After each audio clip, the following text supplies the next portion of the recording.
Time now to talk business with our partners 2 Degrees. Now, we've been hearing a bit about the CEO Index from Business Desk, and Richard Taylor from Weta Workshop was the overall winner in that. He's not here in the country today, but Dileepa Fonseka is, and he joins me now from Business Desk with more. Good morning, Dileepa. Kia ora, Garth. Kia ora. I feel like I'm moving in on your show here because you've been slowly unveiling the CEO Index over the last few weeks, and now I'm fully clothed. I'm fully clothed. There is no striptease happening here today. Ryan Bridge missed out, wasn't he? Calling it the slowest striptease ever or something. We'll clue him in later. He can watch a clip later. That'll catch him up. Look, so we sort of are getting a sense of who were the winners. It's all on the site today and so on. But I mean, what is it sort of telling us about leadership, corporate leadership in New Zealand, do you think?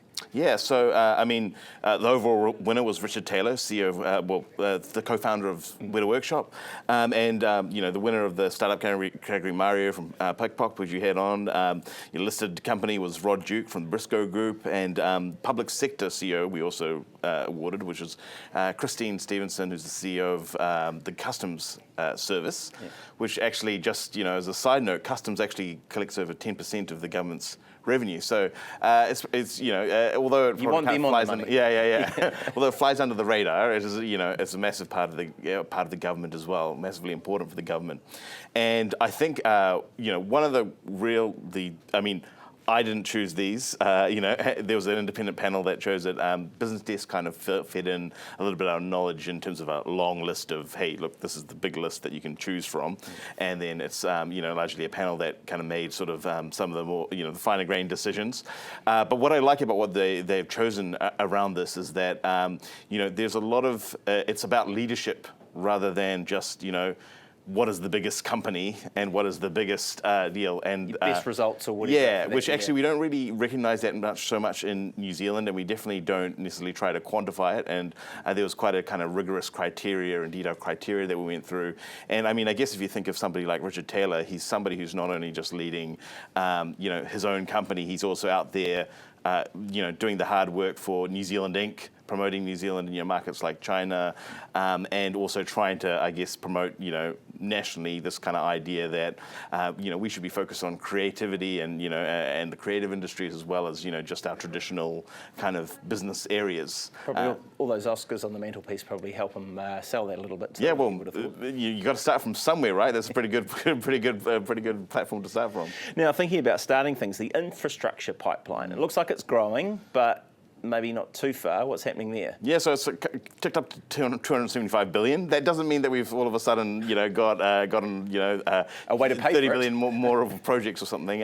Part of it is down to the Infrastructure Commission has just been getting a lot more information from these different organisations about what they're actually doing. So they basically, it requires on organisations voluntarily handing over, information. So you're talking, councils, central government, and even private organisations as well are also lumped in there. And you're hoping someone's checking that they're not just writing any old figure on the form and sending that into whoever's adding. Yeah, well, I mean, to be fair, I mean, often these infrastructure pipeline figures end up being bigger at the other end rather than smaller. So I guess the pipeline could be larger.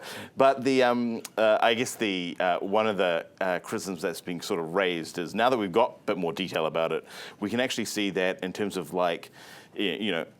core, this is funded, and this is also, perhaps going to procurement, or some of those more certain details. There's actually a big drop off in terms of these, in terms of kind of the infrastructure pipeline after kind of mid 2026 is what sort of economists just before an election. Yeah, well, that was the big thing, because the big thing with infrastructure has always been, this kind of toing and froing, red team, blue team, going back and forth on infrastructure, cancelling each other's projects, and the sector's saying we need a bit more certainty in order to plan for these, for investing in our workforce and the equipment. Now we're actually seeing some detail on the page there.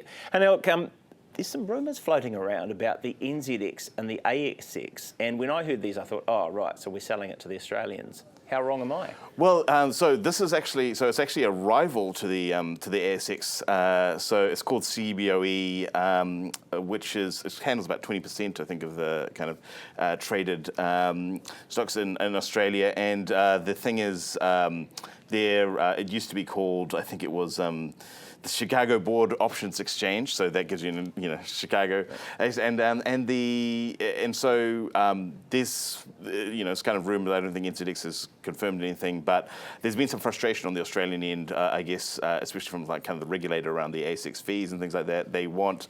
And CBOE as well is just signal that they're going to, they want to. They might get out of it. Yeah, well, they are getting out of it.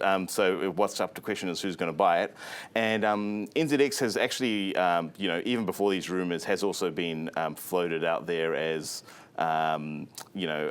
Like this would actually potentially work because pretty similar. Well, yeah. Well, I mean, it's one that's the countries are close. It's good for the NZX because it's a way of growing their kind of business, and also like there's potentially some synergies there because they're so kind of close geographically that there may be some synergies where you can share some kind of costs and that kind of thing, and get those kind of costs in the Australian operation down, for example. Wow. This is a Pavlova moment for the NZX, which could possibly wind up owning the Australians. That's pretty remarkable. Yeah, normally it goes the other way around, right? So. Dig into it, see what you can find for us. Dileepa Fonseka from Business Desk. Thank you very much. And we talk business every day with our partners, 2 Degrees.